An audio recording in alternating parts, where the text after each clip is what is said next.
କଡେଇରେ ପକେଇବ ତାପରେ ଯାଇ ଆସିବ। ଚୈତି ଆଲୋ ଏ ଚୈତି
ଆମେ ପରା ଅଜାତି ଅଛୁଆ ମଣିଷ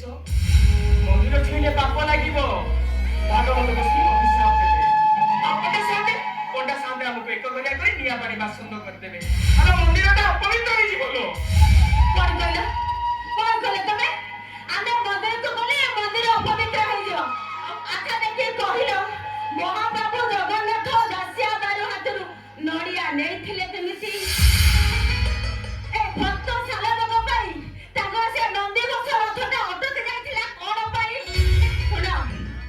ମହାପ୍ରଭୁ ଜଗନ୍ନାଥ ହଉଛନ୍ତି ଭକ୍ତଙ୍କ ଭଗବାନ ତେଣୁ ତାଙ୍କ ପାଖରେ ଜାତି ଅଜାତି ଛୁଆ ଅଛୁଆ କିଛି ନାହିଁ ତତେ ମୁଁ ହାତ ଯୋଡୁଛି ଲୋ ତୋ ସାଙ୍ଗେ ମୁଁ ଯୁକ୍ତିରେ ପାରିବିନି ହେଲା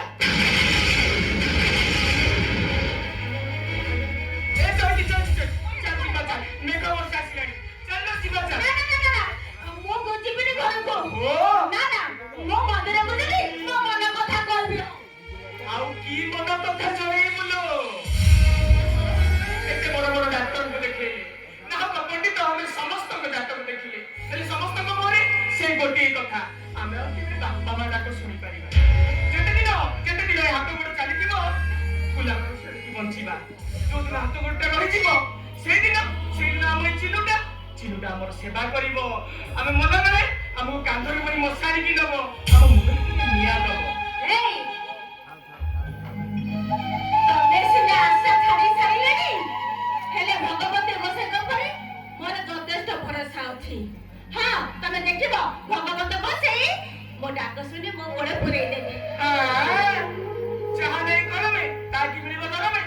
ହଉ ଠିକ ଅଛି ତୋର ଯଦି ଭାଗବତ ଗୋସାଇ ଉପରେ ଏତେ ବିଶ୍ୱାସ ତାହେଲେ ଏଇଠି ଥାଏ ଭାଗବତ ଗୋସାଇଙ୍କୁ ଜଣା ମୁଁ ଦେଖିବି ନା ଭାଗବତ ଗୋସାଇ କେମିତି ତୋ ମନ କଥା ଶୁଣୁଛି ଠିକ ଅଛି ତୁ ଜଣା हे भागवत गोसाई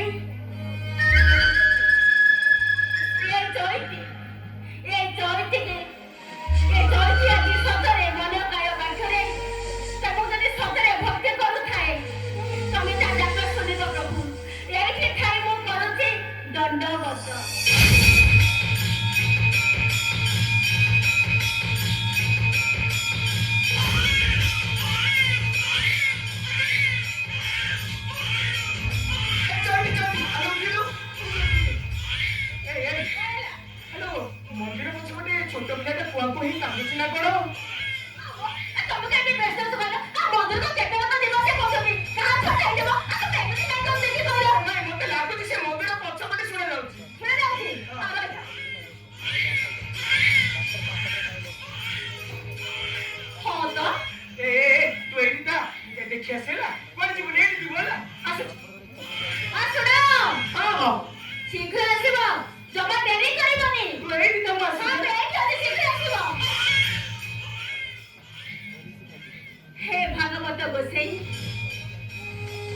যদি এই দৈতি তা মন কায় বাক্রে তোমাকে পূজা করুথাই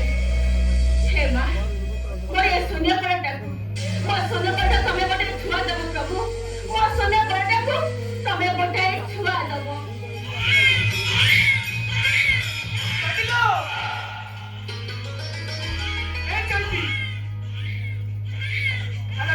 ଦେଖିଲୁ ଦେଖିଲୁ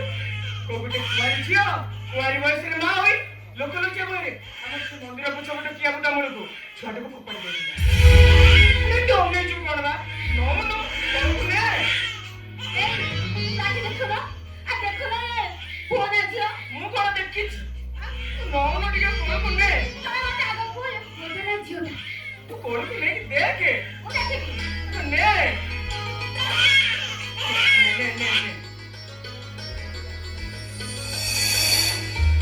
ଆରେ କଣ